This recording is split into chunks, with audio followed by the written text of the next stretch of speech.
Alright, I forgot to do a little bit of update on my Dana 20 transfer case I was working on. But I set up a little workstation, table underneath my trailer. You got a table so I can get the thing off the ground. Tore it apart all the way. Tore this cover off.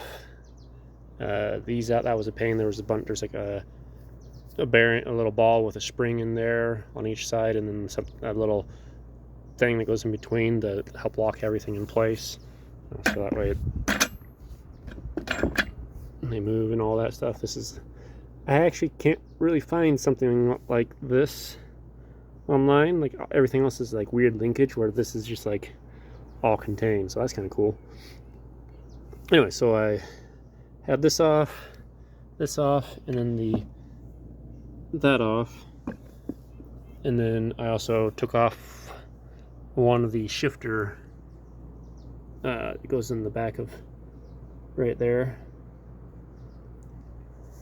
I took that off so I can pull this piece off, because it was kind of difficult. I had to take these off here.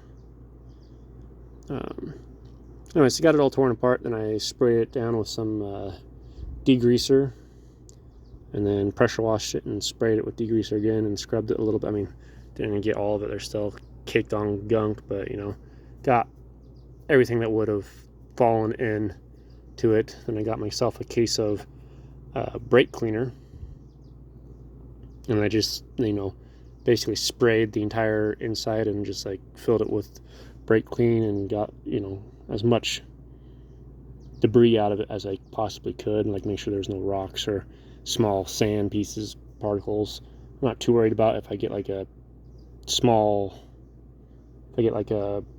pine needle or something in there. I'm not too worried about that, because that should filter out pretty, that shouldn't affect too much, but obviously I don't want that to happen.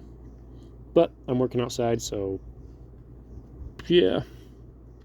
Anyway, so I got this taken care of, and then I got my transmission back today. I still need to drill a hole out of it. There it goes. That ringing noise is that little dent there on that cover. But anyways, I got to drill a hole in that transmission still for the adapter plate. I'll show you an update of that probably tomorrow or something.